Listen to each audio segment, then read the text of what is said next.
क्योंकि अभी तो पूछताछ में बहुत सारी बातें निकलने बाकी है। तो क्या मान लिया जाए, इसको रिमांड खत्म हो गई, पुलिस अपील नहीं करेगी, या फिर कल तक का वेट किया जाएगा, या फिर आज शाम को ही रवाना कर दिया जाए प्रतापगढ़ के लिए? एक लेटर उस समय अनामिका सामने आया था जब इन तीनों को रिमांड पर लिया गया था, और उस लेटर में साफ साफ लिखा है कि शाम 5 बजे के बाद कभी भी प्रतापगढ़ इनको सुरक्षित स्थिति में शिफ्ट किया जाएगा।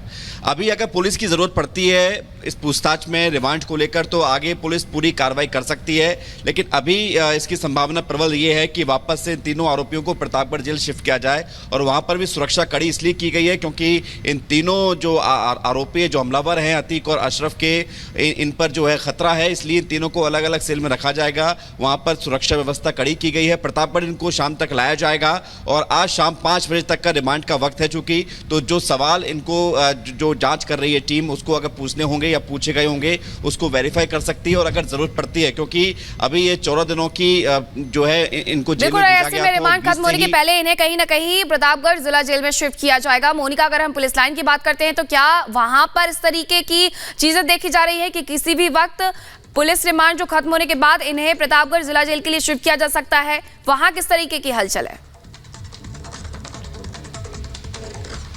मीनाक्षी, देखिए तस्वीरें पुलिस लाइन की मैं आपको दिखा दूं। अभी यहाँ कोई किसी भी तरह की हलचल जो है वो नहीं देखी जा रही है। स्थिति पूरी तरीके से सामान्य है, क्योंकि देखिए 5 बजे तक का, जाहिर सी बात है 5 बजे तक का जो समय है वो पुलिस के पास है पूछताछ के लिए। तो 5 बजे तक तो पूछताछ ही पुलिस करेगी, और दोपहर 2 बजे के बाद देखना होगा कि किस तरीके से जो है वो फैसला लिया जाता है। क्योंकि जाहिर सी बात है, जिस तरीके से मेरे सहयोगी लोमस भी जानकारी दे रहे थे, अनामिका ने भी सवाल किया था कि आज क्यों संडे है, छुट्टी का दिन है, तो देखिए ये भी हो सकता है सिटी मजिस्ट्रेट के पास चले जाए और रिमांड जो है वो आगे बढ़ाने के लिए, जो ऑर्डर है वो आगे बढ़ाने की रिक्वेस्ट की जाए, या फिर ये भी हो सकता है कि शाम 5 बजे तक का जो पूछताछ का समय है, शाम 5 बजे तक पूछताछ की जाए और फिर इसके बाद प्रतापगढ़ जेल के लिए रवाना कर दिया जाए। उधर प्रतापगढ़ जेल की बात करें तो जो जानकारी हमें मिल रही है, प्रतापगढ़ जेल में भी सुरक्षा व्यवस्था बेहद कड़ी की गई है, क्योंकि जिस तरीके से अलकायदा की धमकी सामने आती है इस पूरे केस से, जो आतंकी कनेक्शन है वो भी निकलकर अब सामने आया है, उसके बाद सुरक्षा व्यवस्था और भी ज्यादा कड़ी होनी बहुत जरूरी हो जाती है। यही एक बड़ी वजह है कि फूक फूक कर कदम रखा जा रहा है। सुरक्षा में किसी भी तरह की कोई कोताही नहीं बरती जा रही है।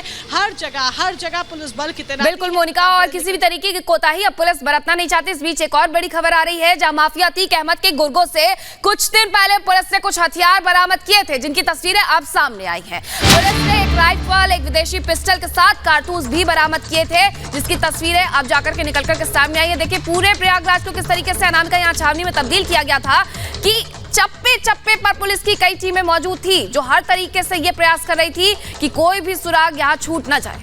और शायद यही वजह रही कि जब पुलिस ने रिमांड पर पूछताछ के शूटर से, तो उन्होंने बहुत सारी बातें ऐसे बताई कि वो होटल में रुके कहां पर थे, कौन कौन लोग ऐसे जो बैकअप में सपोर्ट कर रहे हैं, उन्हें हथियार कहां से इतने हाईटेक मिल गए। तो तमाम जो बातें, तमाम जो जवाब उनकी ओर से दिए गए, इसकी निशानदेही पर देखिए किस तरीके से जो पुलिस ने यहां से पिस्टल बरामद किया है, जो राइफल बरामद किया है, उसकी तस्वीरें आपकी टीवी स्क्रीन पर दिखाई दे रही है। जहां पर देखिए अपने आप में ये बड़ा सवाल है कि जो तीनों शूटर है, जिनकी उम्र 18 से 23 के बीच में है, इनके पास इतने हाईटेक गन कहां से आ गए। बिल्कुल, हमारे साथ हमारे सहयोगी लोमस झा जुड़े हुए हैं। लोमस, देखिए अतीक के गुर्गों से यहाँ पर किस तरीके से हथियार बरामद किए गए थे। वैभव का रुख करेंगे सबसे पहले कि वैभव देखिए किस तरीके से यहाँ पर जो हथियार बरामद किए गए थे उसकी तस्वीरें अब सामने आ रही हैं। यानी कि अलग अलग इलाके में अगर यहाँ पर अभियान चलाया जाए तो हर तरफ से, हर एरिया से कहीं ना कहीं ये जो राइफल है, बंदूकें हैं, कारतूस है, वो निकलने तय है।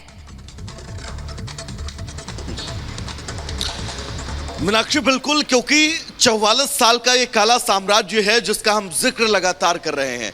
अतीक अहमद और अशरफ की हत्या तो जरूर हो गई है, लेकिन उनके गुर्गे जिस तरह से, जिस स्थितियों के बीच लगातार लोगों के बीच दबाव बनाते थे, तो ये तय था कि हथियारों का जखीरा जो है वो बहुत ज़्यादा इनके गुर्गों के पास होगा। और जैसा कि तस्वीरें में अपने दर्शकों को दिखा रहे हैं कि हथियारों की जो बरामदगी की गई थी, उनकी तस्वीरें भी अब निकल कर सामने आ रही हैं। लेकिन इन तस्वीरों से ये समझा जा सकता है कि कैसे डर और दहशत के वो 44 साल कैसे मेंटेन किए गए। अतीक अहमद कैसे फ़ोन पर लोगों को धमकी देता था, उनके गुर्गे कैसे हथियारों से हमेशा लैस रहते थे और किसी को भी हथियारों के बल पर डरा धमका कर, चाहे जमीन कब्जा हो, चाहे किसी का अपहरण हो, चाहे किसी को धमकी देना हो, चाहे किसी से रंगदारी वसूल करनी हो, ये वो तमाम प्रकरण हैं जो अतीक अहमद और अशरफ के गुर्गों के लिए बहुत आम थे, लेकिन इनको अंजाम तक इन्हीं हथियारों के जरिए पहुंचाया जाता था। इन्हीं हथियारों के जरिए डर और दहशत जो है वो लोगों के अंदर पैदा की जाती थी। अब